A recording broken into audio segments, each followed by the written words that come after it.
Audio Jungle.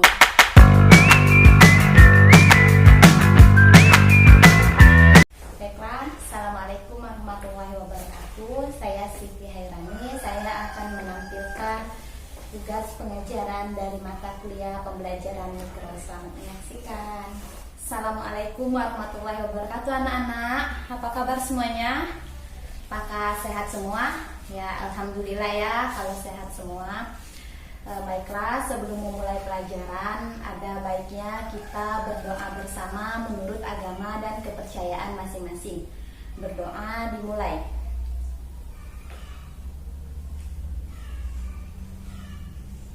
Berdoa selesai. Amin, amin, amin. Allahumma amin. Sebelum ibu memulai pelajaran, ibu akan mengabsen anak-anak terlebih dahulu ya. Egi Prasetyasari, hadir ya. Neneng Azraini, hadir ya. Ade Bunga Aprilia, hadir. Ahmad Fatoni, hadir. Denny Kurniawan, Izin. Denny kemana? Ada acara. Oh, Denny izin ya, ada acara. Suratnya ada? Ada, Bu. Ya, nanti ibu lihat suratnya ya. Wahyu Ramadan, Hadir. Fitra Ardiansah, Hadir. Ahmad Faiz Hidayat. Hadir. Baiklah, karena ini hadir semua, hanya Denny yang tidak hadir hari ini ya. Nah, absennya sampai di sini. Baiklah, sebelum memulai pelajaran, Ibu ingin menanyakan terlebih dahulu tentang pelajaran kita minggu lalu. Siapa yang tahu tentang pelajaran kita minggu lalu itu apa? Ya, benar sekali, Ade Bunga Aprilia. Minggu lalu kita mempelajari tentang Revolusi Amerika. Siapa yang mengetahui tentang latar belakang Revolusi Amerika? Ya, silakan Egi Prasetyasari. Ya, benar sekali, salah satunya yaitu adanya paham kebebasan politik. Lalu apa lagi?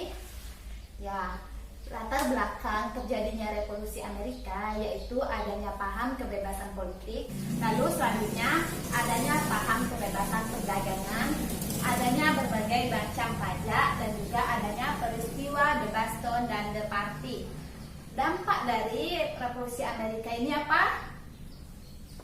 Ya, benar anak-anak, yaitu penghapusan sistem perbudakan, kehancuran perekonomian negara Amerika Serikat bagian selatan, dan juga munculnya kaum petualang dari Amerika bagian utara, yang mana kaum petualang ini datang ke Amerika bagian selatan dengan tujuan untuk merampok. Dan yang terakhir yaitu memberi contoh bagi koloni-koloni lain bahwa koloni-koloni tersebut juga bisa merdeka atas penjajahan.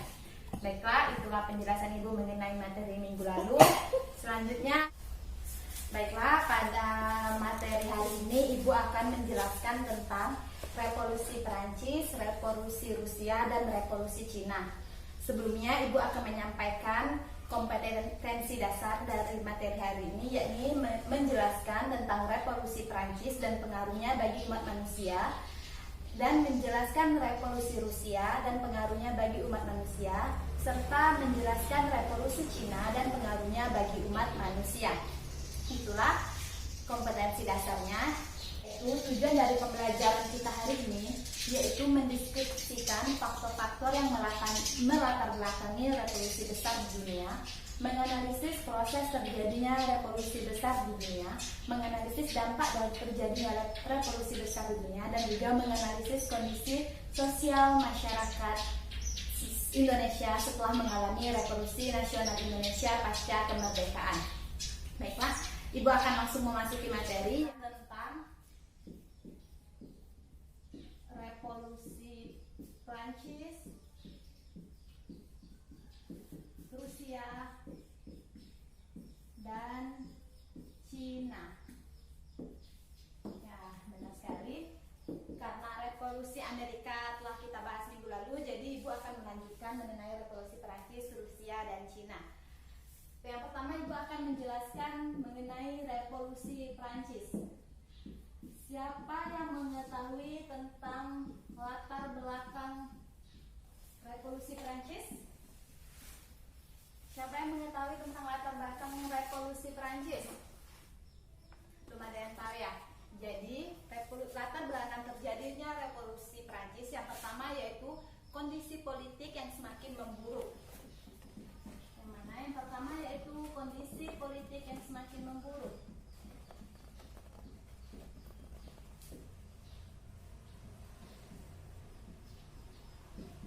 Yang kedua yaitu keadaan ekonomi dan kesewenangan raja.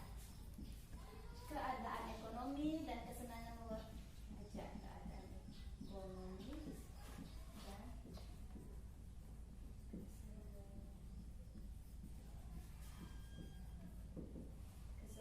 raja.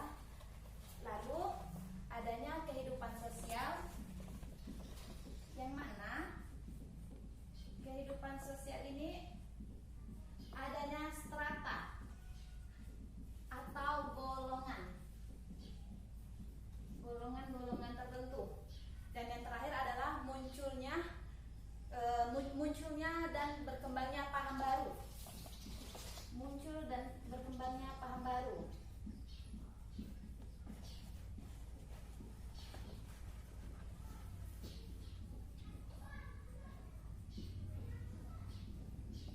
Siapa yang tahu paham apa saja yang muncul dan berkembang pada revolusi Prancis ini?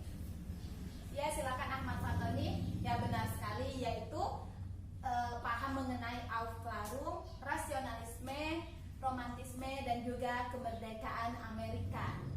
Ini adalah latar belakang munculnya revolusi Prancis. Selanjutnya, Ibu akan menjelaskan dampak di bidang politik. Yang pertama, bidang politik.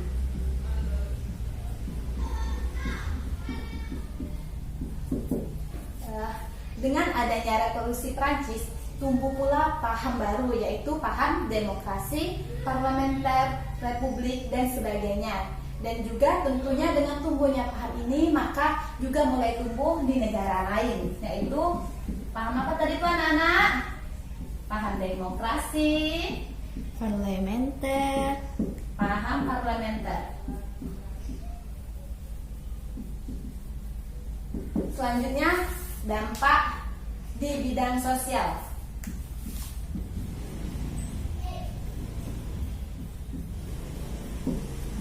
Dampak di bidang sosial. Dampak di bidang sosial yang paling tampak yaitu apa? Ya, benar sekali apa yang disampaikan oleh Denny, yaitu dihapuskannya mengenai strata atau golongan, sehingga tidak ada lagi strata atau golongan, dan juga semua rakyat memiliki hak dan kewajiban yang sama. Dan yang terakhir yaitu dampak di bidang ekonomi.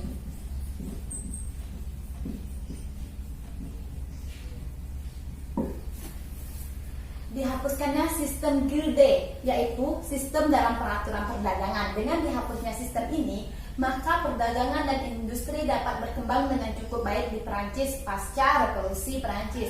Di sisi lain, kehidupan petani juga memiliki peningkatan. Hal ini tidak lain karena dihapuskannya pajak feodal. Selain itu, penggarapan tanah, petani juga diberikan hak untuk memiliki tanah. Dengan demikian, pendapatan dan taraf hidup petani perlahan semakin meningkat. Baiklah, selanjutnya Ibu akan menjelaskan mengenai revolusi Rusia. Ya, revolusi Rusia. Apakah ada yang mengetahui latar belakang terjadinya revolusi Rusia, anak-anak? Ya, latar belakang terjadinya revolusi Rusia yang pertama yaitu pemerintahan Tsar Nicholas II yang reaksioner. Yang pertama yaitu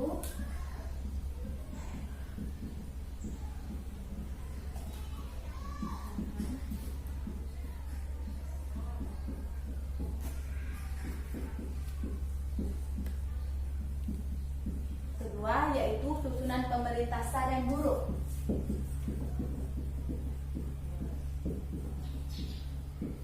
Selanjutnya latar belakang yang ketiga yaitu adanya perbedaan sosial yang mencolok.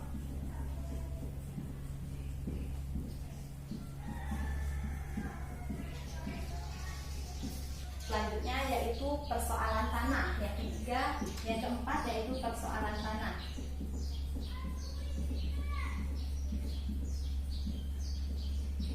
Baiklah, selanjutnya Ibu akan menjelaskan mengenai Revolusi Cina.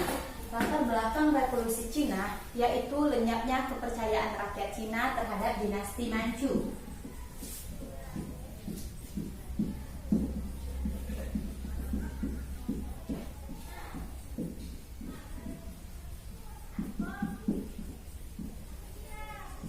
Terhadap dinasti Manchu.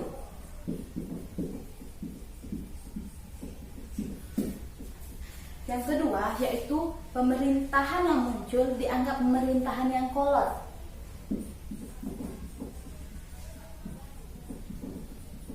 Pemerintahan dianggap kolot.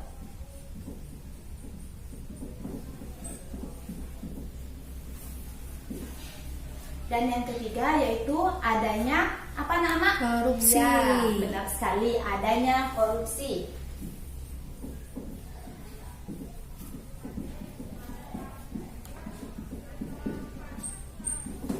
Yang keempat, siapa yang tahu?